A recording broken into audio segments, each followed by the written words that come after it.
Hello दोस्तों, Hindi horror stories channel पे आप सभी का स्वागत है। आज मैं कामिनी की एक ऐसी भूतिया घटना सुनाने जा रहा हूँ जिसे सुनकर आप बहुत डर जाएंगे। इस कहानी का नाम है कामिनी की वो रात।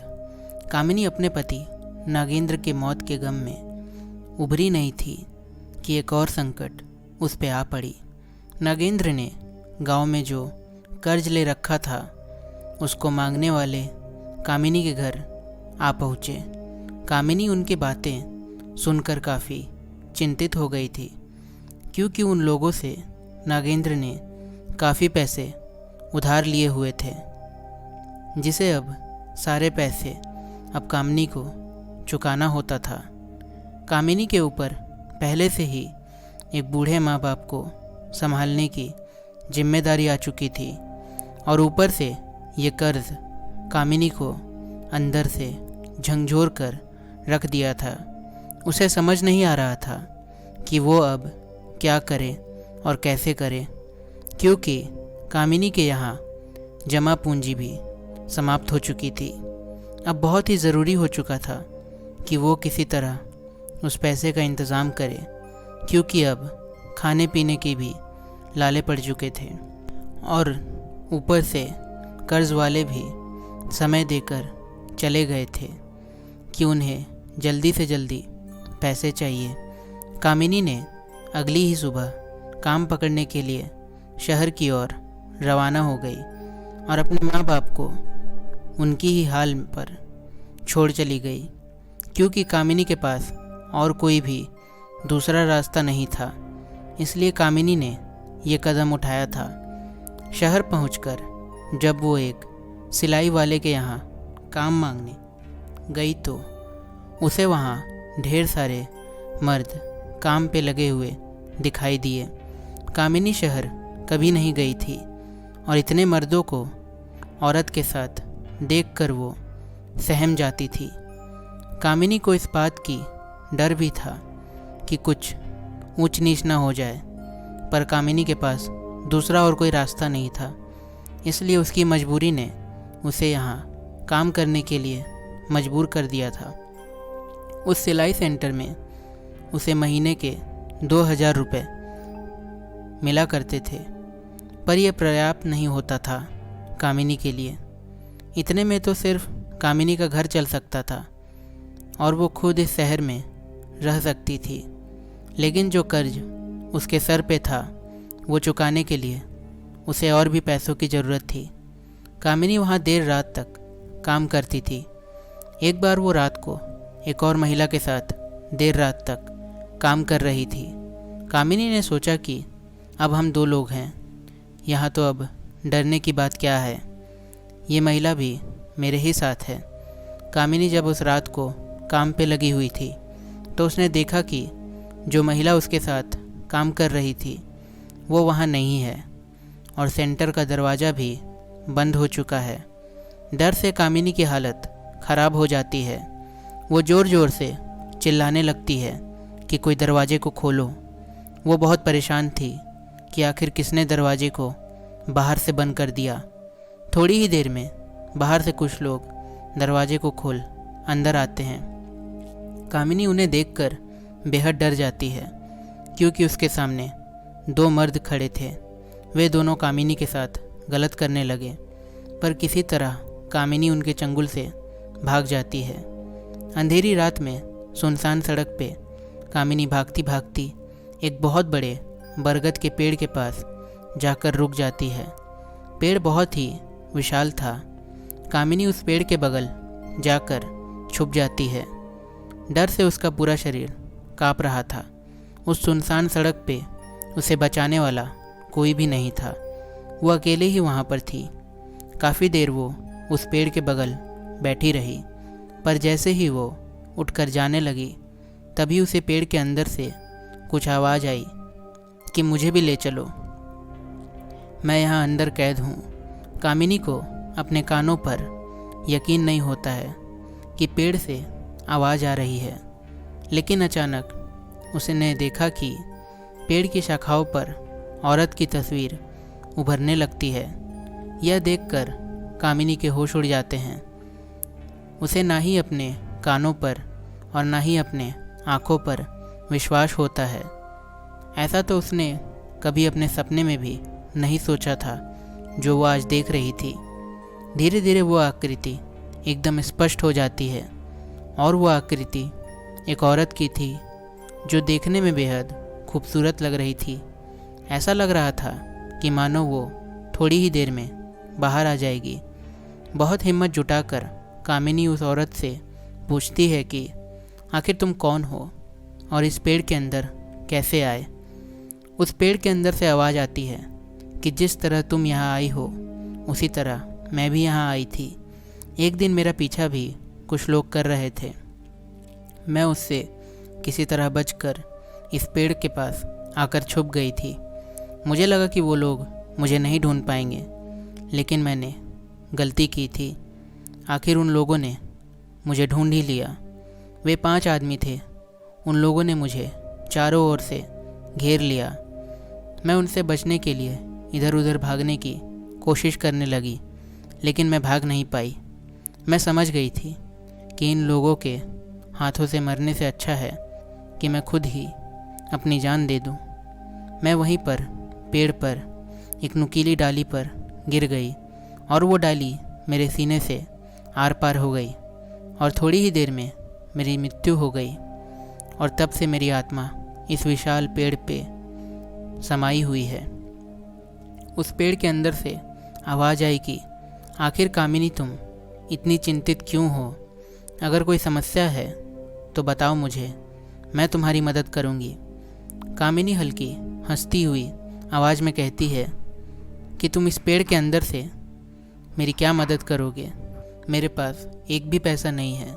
मुझे लोगों के कर्ज भी चुकाने हैं। तुम आखिर मेरा क्या मदद कर सकती हो? पेड़ के अंदर से आवाज़ आई कि तुम्हारी हर इच्छा पूरी हो सकती है। तुम ज़रा अपने नीचे ज़मीन पर देखो। कामिनी नीचे ज़मीन पर देखती है तो उसे एक सिंदूर की डिबिया दिखाई देती है। कामिनी कहती है कि इस सिंदूर की डिबिया का मैं क्या करूं? मैं तो विधवा हूं, सिंदूर का क्या काम? उस पेड़ के अंदर से आवाज़ आती है कि तुम्हें हर रोज़ इस सिंदूर को अपने मांग में भरना है और जैसे ही इस सिंदूर को अपने मांग में भरोगी तो तुम्हें अपने सामने चांदी के कई सिक्के मिलेंगे और तुम अपने हर कर्ज को चुका सकोगी। इस सिंदूर को ख़त्म होते होते तुम बहुत ही अमीर हो जाओगी। कामिनी एक पल के लिए गहरी सोच में पड़ जाती है। उसे लगता है अगर मैं इस सिंदूर को अपने मांग में भरूंगी तो लोग क्या सोचेंगे? उन्हें क्या लगेगा कि एक विधवा होकर भी सिंदूर भर रही हूँ? समाज में मेरी नज़र शर्म से झुक जाएगी। मैं उन लोगों से कैसे नज़र मिलाऊंगी? पर कामिनी अब अपने हालात के बारे में सोचती है तो वो एक पल के लिए डर जाती है। फिर वो सोचने लगती है कि अगर ये उन लोगों के कर्ज को चुका नहीं पाऊंगी तो वे लोग मुझे और मेरे परिवार वालों को बेघर कर देंगे। कामिनी एक बार ऐसी डिबिया को उठा ही लेती है। उसे समझ नहीं आ रहा कि आखिर उसे क्या करना है, क्या सही रहेगा और क्या गलत।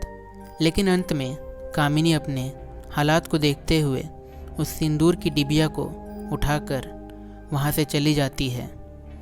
अभी तक कामिनी उस शहर में ही थी। जब सुबह हुई तो कामिनी ने सोचा कि पहले मैं इस सिंदूर को अपने मांग में भरकर देखती हूँ कि क्या सचमुच में ये होता है या फिर ये झूठ है। उसने इस सिंदूर का उपयोग इस शहर में ही रहकर लगाने का फ़ैसला किया, इसलिए कि उसे कोई भी वहाँ पहचानता नहीं था और उसे शहर में नया काम ढूंढना था। कामिनी उस कमरे में अकेली थी। उसने उस सिंदूर को अपने मांग में भर लिया। सिंदूर को मांग में भरते ही सुबह से शाम तक हो गई, लेकिन कामिनी के पास कोई चांदी का सिक्का नहीं आया। वो काफ़ी देर तक आशा लगाई हुई थी, लेकिन उसे कुछ भी प्राप्त नहीं हुआ। रात को जब वो सोने गई तो बिस्तर पे सिर्फ यही बात उसके दिमाग में घूम रही थी कि आखिर अब क्या करें। हम इस शहर में कहाँ जाऊँ, पैसे कैसे आएंगे। इसी उधेड़-बुन में सुबह हो गई। सुबह जब कामिनी की नींद खुली तो तभी उसने अपने अगल बगल जो देखा, एक पल के लिए उसकी सांस थम सी गई। उसके बिस्तर पर चारों ओर ढेर सारे चांदी के सिक्के पड़े हुए थे। कामिनी की खुशी का ठिकाना नहीं था। वो समझ गई थी कि ये सब इस सिंदूर की वजह से हो रहा है। अब कामिनी को उस पेड़ की कई सारी बातों पे यकीन होने लगा था। उसे लगा कि वो पेड़ कोई साधारण पेड़ नहीं है, बल्कि एक जादुई पेड़ है, जिसकी वजह से उसकी सारी तकलीफ़ें दूर हो गई हैं। कामिनी ने उन चांदी के सिक्कों को एक थैली में भर लिया और अपने घर वापस जाने के लिए तैयार हो गई, क्योंकि वो जानती थी कि अब उसे किसी भी चीज़ की ज़रूरत नहीं है। इसलिए वो रुके क्यों, अपने घर वापस चली जाए। उसके पास बहुत सारे पैसे हो गए थे और यही सोचकर कामिनी अब अपने घर को आ गई। अपने घर आकर कामिनी बेहद खुश थी। तभी उसके माँ ने उससे पूछा कि आखिर तुम इतनी खुश क्यों हो? तुम तो जानती हो कि हम सबके ऊपर कितना बड़ा बोझ है, पर फिर भी तुम इतनी खुश कैसे हो सकती हो, बताओ मुझे। पर जैसे ही माँ की नज़र कामिनी की सिंदूर पे पड़ी, तब उनका दिमाग ठनका। उन्होंने एक ही क्षण में कामिनी को खूब फटकार लगाई। उन्होंने कहा कि लगता है शहर जाकर तुम्हारी मति मारी गई है। ये क्या करके रखी हो तुम? तुम्हें पता भी है अगर ये बात किसी को पता चल जाए तो गांव में लोग क्या कहेंगे? सिर्फ़ और सिर्फ बुराई ही करेंगे हमारी। कामिनी ने अपने माँ के कहा कि कृपया करके एक पल के लिए आप बिल्कुल शांत हो जाएं। मैं सारी बात आपको बताती हूँ कि आखिर मेरे साथ क्या हुआ और क्यों मैंने ऐसा किया। कामिनी की पूरी आपबीती सुनकर उसकी माँ सोच में पड़ गई। उन्हें विश्वास नहीं हो रहा था कि ये सब संभव भी हो सकता है। इसलिए उसने कामिनी को कहा कि ठीक है, तुम चांदी के सिक्के ला कर दिखाओ मुझे। पहले तो कामिनी ने उन्हें जब अपने थैले से चांदी के सिक्के दिखाए, तब उसे कामिनी की बात पर यकीन हुआ कि वो सच कह रही है। इतने पैसे देखकर माँ और पिताजी भी बेहोश हो चुके थे और वो बहुत खुश भी थे। अगले दिन ही कामिनी ने उस क्रम को अपनाया और फिर अपने बिस्तर पे चांदी के सिक्के को पाई। थोड़ी ही दिन के अंदर कामिनी ने उन सारे कर्ज़ों को चुका दिया जो नागेंद्र ने लिए थे। देखते ही देखते कामिनी उस गांव में सबसे अमीर हो गई। तब उसके घर में किसी भी चीज़ की कमी नहीं थी। वो हर तरह से सुखी संपन्न हो गई थी। लेकिन कामिनी हर वक्त अपने माथे को अपने आंचल से ढक के ही रखती थी कि कोई उसकी भरी मांग न देख ले। अब सिंदूर समाप्त हो चुकी थी, पर अब कामिनी को ज़रूरत भी नहीं थी, क्योंकि अब उसके पास बहुत सारे पैसे थे एवं गहने जेवरात थे। इसलिए सिंदूर के समाप्त होने लगे तो उसे गम नहीं था, क्योंकि वो जो चाहती थी उसे मिल चुका था और कामिनी संतुष्ट थी। पर जब एक रात कामिनी अपने कमरे में सोई हुई थी, तब उसने महसूस किया कि मेरे कमरे में किसी चीज़ की खुशबू आ रही है। उसने नीचे ऊपर हर जगह देखा, पर कोई नहीं था और ये खुशबू सिर्फ़ और सिर्फ कामिनी के कमरे से आ रही थी। लेकिन थोड़ी ही देर में खुशबू बिल्कुल समाप्त हो गई। कामिनी थोड़ा घबरा सी गई। आखिर ये खुशबू कैसी है, कुछ पता नहीं चल रहा। और फिर वो जाकर बिस्तर पे सो गई। कामिनी को सोए हुए अभी कुछ ही घंटे हुए थे कि उसकी नींद फिर से खुल गई। इस बार उसे किसी ने जगा दिया। ऐसा महसूस हुआ कि मानो कोई मेरे हाथों को पकड़कर ज़ोर से हिला रहा हो। कामिनी तुरंत उठ जाती है। कमरे में इतनी रोशनी नहीं थी कि तभी उसने अपने बगल बिस्तर पे एक लंबी औरत को सोया हुआ देखा। जैसे ही कामिनी ने उस लंबी औरत को देखा, उसके पूरे शरीर हाथ पैर कांपने लगे और तभी उसने जोर की चीख लगाई। बचाओ, ऊपर कोई है। रात में बूढ़े माता पिता नीचे कमरे में आए जो सोए हुए थे, लेकिन जब उन्होंने कामिनी की चीख की आवाज़ सुनी तो तुरंत ही वे कामिनी को आकर आवाज़ देने लगे। वहाँ जाकर उन्होंने देखा कि कामिनी बेहोश पड़ी हुई है। ये देखकर वे लोग काफ़ी घबरा गए थे और तुरंत ही उन्होंने कामिनी के चेहरे पे पानी के छींटे मारी। तब जाकर कामिनी को होश आया। उस समय कोई नहीं सोया हुआ था। किसी तरह उन्होंने रात बिताई। सुबह होते ही उन्होंने कामिनी से पूछा कि आखिर तुम्हें क्या हुआ था और कोई बुरा सपना देख लिया था क्या? तब कामिनी ने बताया, मैंने बिस्तर पे एक लंबी सी औरत को सोए हुए देखा। वो औरत देखकर मैं बेहद अजीब से घबरा गई और बेहोश हो गई। उसके माता पिता बोले कि हो सकता है थकान की वजह से तुम्हें ऐसा महसूस हो रहा होगा, उस पे ज़्यादा मत सोचो और उसे एक बुरा सपना समझकर भूल जाओ। पर उस रात के बाद कामिनी समझ चुकी थी कि ये मेरा कोई वहम नहीं था। शायद ये वही उस पेड़ वाली आत्मा है जिसने मुझे सिंदूर की डिबिया दी थी। लेकिन फिर कामिनी ने सोचा कि चलो जो भी हो, मुझे उस सपने को भूल जाना चाहिए, और फिर उसने उस चीज़ को अपने दिमाग से निकाल फेंका। इस घटना के एक हफ्ते बाद कामिनी के माता पिता की मृत्यु हो गई। कामिनी ने सारी जिम्मेदारी अपने कंधे पे ले ली। उनकी दहन संस्कार अच्छे से करवा दी ताकि उनकी आत्मा को शांति मिल सके। उनकी मौत कामिनी को बहुत ही अजीब लग रही थी, क्योंकि वे लोग बूढ़े जरूर हो गए थे लेकिन वो बीमार नहीं थे। लेकिन अचानक ही उनकी मृत्यु कैसे हो गई, यही बात कामिनी को अंदर ही अंदर खाए जा रही थी। अब कामिनी बिल्कुल अकेली हो गई थी। उसे देखने वाला कोई भी नहीं था। पैसे की कमी उसे नहीं थी, पर उसका कोई परिवार नहीं था जो एक सुख दुख को बांट सके।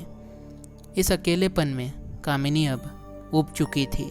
वो जानती थी कि वो एक विधवा औरत है और उसे अकेले ही जीना होगा, और अकेले जीना बहुत मुश्किल है।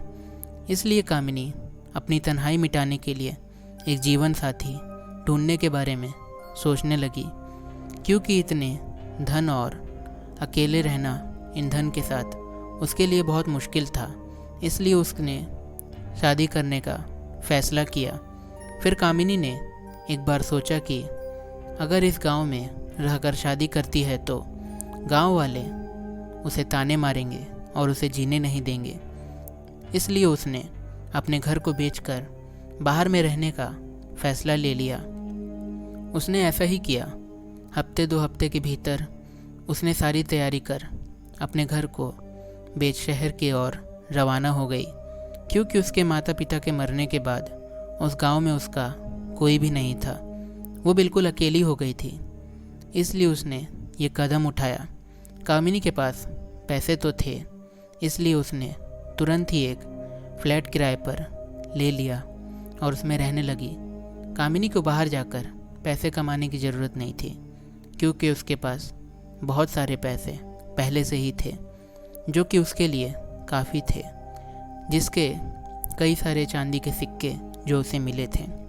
कुछ दिन रहने के बाद कामिनी उस शहर में एक लड़के से शादी कर लेती है और दोनों साथ में एक फ्लैट में रहने लगते हैं। वो लड़का भी कहीं बाहर का था और वो भी इस शहर में नौकरी करता था। उसने भी अपने घर वालों को बिना बताए कामिनी से शादी कर ली थी, क्योंकि उसे भी कामिनी पसंद आ गई थी। एक रात जब कामिनी उस लड़के के साथ कमरे में सोई हुई थी तो उसे सपने में उस पेड़ वाली औरत को देखा, जो कह रही थी कि तुमने मेरी बात को नज़रअंदाज किया है, अपनी मनमानी की, अब तैयार हो जाओ अंजाम भुगतने के लिए। और यह सुनकर कामिनी की नींद खुल गई और वो बहुत डर जाती है। उसका पूरा चेहरा पसीने से तर हो जाता है। कामिनी को अपनी गलती का एहसास हो गया था। उसे लग रहा था कि अब क्या होगा। उस औरत ने तो मुझे शादी करने से मना किया था और कोई भी सिंदूर लगाने से भी मना किया था। अब क्या होगा, मैंने तो सारे शर्त तोड़ दिए हैं। ये सोचकर वो बहुत घबरा गई। उसके दिमाग में अजीब अजीब ख्याल आने लगे। कभी उसे लग रहा था कि वो औरत मेरे सामने खड़ी है, तो कभी करीब बैठी हुई है। कामिनी अपने आप को एक पागल जैसा समझने लगी थी। उस रात बहुत मुश्किल से उसे नींद आई। कामिनी जब सुबह उठी तो उसने अपने साथ उस लड़के को नहीं पाया। वो उस कमरे में नहीं था। कामिनी ने काफ़ी आवाज़ लगाई, लेकिन वो लड़का पता नहीं कहाँ चला गया था। कामिनी समझ चुकी थी कि उस पेड़ ने ये सब किया है, उसी की वजह से ये सब कुछ हुआ है। कामिनी तंग आ चुकी थी इस ज़िंदगी से, क्योंकि पैसे तो बहुत थे उसके पास, पर कोई उसे बात करने वाला नहीं था। इसलिए कामिनी ने उन सारे पैसों को शहर से थोड़ी दूर जाकर एक गड्ढे में उसे दफना दिया। उसने सारे सुख सुविधा को त्याग दिया। वो जान गई कि मुफ्त का धन सुकून नहीं देता जो खुद से कमाने में है। और फिर से वो उसी शहर में संघर्ष भरी जीवन जीने लगी। और उसने फैसला लिया कि अब वो सारी ज़िंदगी अकेली ही रहेगी, क्योंकि उसने पैसे के पीछे अपनी सारी चीज़ें खो दी, यहाँ तक कि अपने माता पिता को भी। इसलिए उसने खुद को अकेले जीने पर मजबूर कर लिया है। तो कहानी अगर पसंद आई है तो लाइक करिए इस वीडियो को, सब्सक्राइब करिए इस चैनल को। इतना लंबा कहानी है, मेरा दिमाग ख़राब हो रहा है। 24-25 मिनट का रिकॉर्डिंग रखा है मेरे सामने। बाप रे बाप, कैसे बनेगा आज।